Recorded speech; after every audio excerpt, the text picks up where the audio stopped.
Hey there YouTube, Self-Talk here with a brand new video. Today I'm going to be counting down the top 5 best and worst things about the Bespin DLC. So let's start with the top 5 best right now, and at number 5 we have the Shock Trooper skin. The Shock Trooper skin is pretty awesome. I love that they made it into a regular Trooper skin and then made the Royal Guards and then like whatever the new Honor Guard name is. I think it looks cool. I love that they added a new skin to the Imperial side. They've been needing to do that for a while. The Imperials just had the Shadow Trooper and the Rebels had all the aliens and stuff. Kind of nice that they did that. I really like that skin. It looks cool. It took me a while to get used to it though, because I'd see people walking around with it and I'd be like, oh god, it's a Shock Trooper. Can't kill those guys very easily. And then I was like, oh wait, it's just a regular dude. Totally forgot about it. Anyway, at number 4 we have the maps. Just in general, the maps of the DLC. They're all pretty fun. They play well. They all have a defining characteristic kind of. They all play very well. They're fun to play, and they're unique and they're great. I like playing them. They're super fun. So it's always a good time to play the Bespin DLC. I especially like the Carbon Freezing Chamber map. It's pretty fun. I like the close range of it a lot. Now at number 3 we have the EE4 blaster rifle. The EE4 I was a little skeptical of at the beginning because I was like, man, what the heck, a 6-round burst gun? And then it turned out to be like the best gun in the game. It's so good. It's unbelievably high damage at close range, and I made a whole review about it on the channel. Probably most of you watching this have probably seen that. But if you don't, go check it out. I'm probably going to put a link to it in the description. Not sure if I will, though. Anyway, the E4 is awesome. I love it. It's my new favorite gun, so, I'm glad that they added that in there, too. At number 2, we have Dengar. Dengar is awesome. He's fun to play as. His abilities are cool. He does a lot of damage to other heroes, and he's just really fun to play. The only downside to him, I think, is that his DLT is really low damage. I noticed it for me anyway.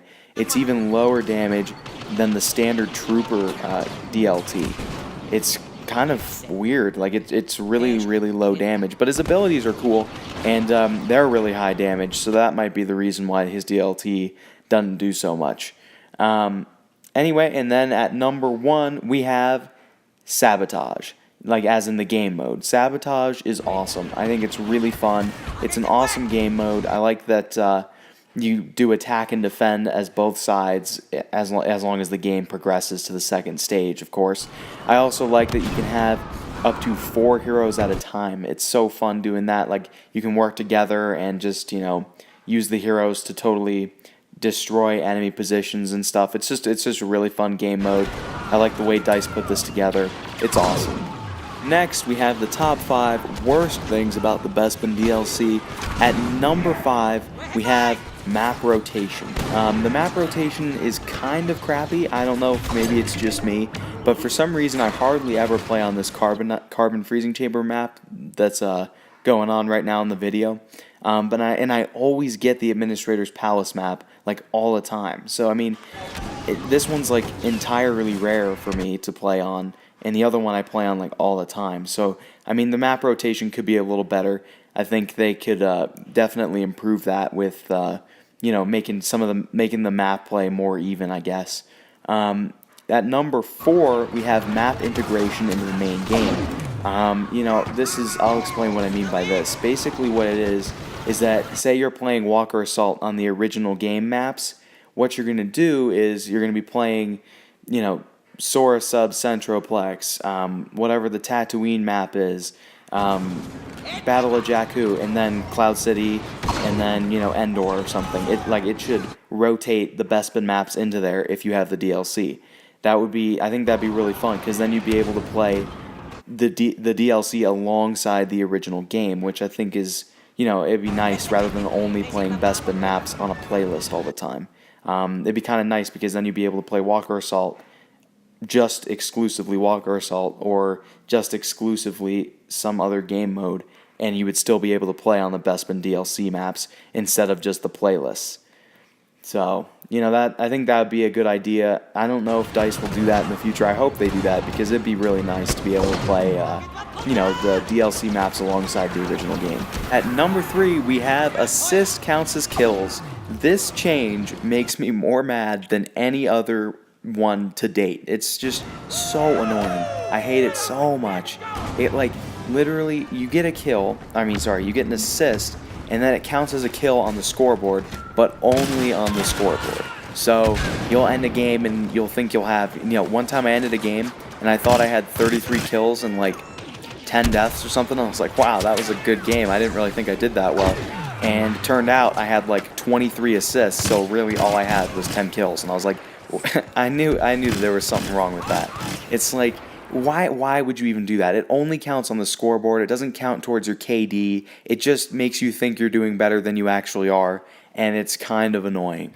You never know what your actual score is because you can't tell. You're sitting there with like a bunch of assists on top of what you actually have as kills. It's just, I don't know, it just really ticks me off.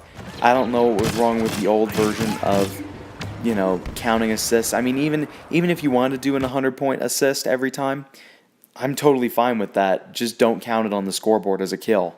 I mean, it's just really annoying. And, like, that's the only place that it counts, too. So, like, why would you even do that? It really doesn't make any sense to me. I really hope they change it back, because then you can actually tell what your score is while you're in the game.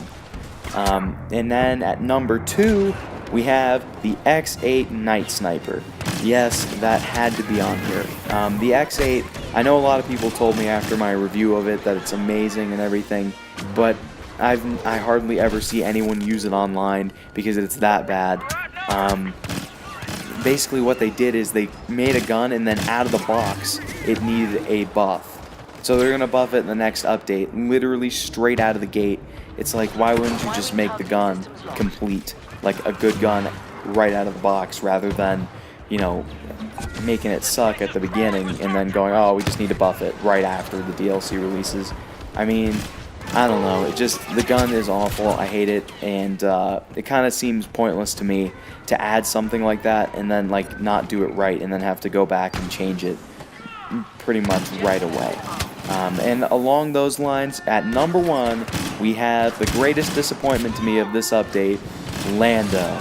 I am not a fan of Lando at all. I just don't think he's a good hero. I mean, he's not terrible. He's just not really fun to play as, and you know, his abilities are kind of garbage. That's why his disrupting ability, don't get me wrong, that one's insane. It's so good, but pretty much everything else is stupid. You know, you have like the developers did the exact same thing as they did with the Night Sniper gun. They said, oh, well, I guess we'll just have to buff him right out of the box again. So, like, why wouldn't you just release him good as it is, you know? I don't understand it. Honestly, his other two abilities are kind of trash. The Power Blast is at least useful. It's hard to aim, but you can use it if you're good. You know, it's not anything too terrible. The Shocking Trap is stupid. Like, no one ever falls for it. The only time you ever hit it is if you literally walk into it right after he places it, because you can't even see it yet. There's like no power-up icon. That's the only time anyone walks into it. And then even when they do, it doesn't even give you a kill. It just does like 80% damage. It's the worst hero ability of all time. I hate it. So basically what happens is, whenever you play heroes or villains and someone chooses Lando, your team loses. That's what happens. And yeah, I'm just not a fan of Lando. I hope they do. I heard that they were going to, I don't know how true this is, so please don't quote me on this, but I heard that they were going to buff his power shot so that it locked onto people, kind of like I guess Han's lucky shot or something. That'd be really cool. That would be a nice buff. I would love that. And while they're at it, they should make the Shocking Trap kill in one hit, because it's just garbage that you have to stand near it in order to actually get a kill. Wait until someone walks into it and then go, oh, now I have to shoot them. It's a hero. He should be able to kill them. You know, whatever. So, anyway, thanks for watching. That's my opinion of the top 5 best and worst things in the Bespin DLC. Let me know what you think. If you disagree with anything, let me know. I don't know. If you agree with me, I don't know. Just let me know. Let me know what you thought of the video in the comments. Thanks for watching. This is Stealth Taco signing off.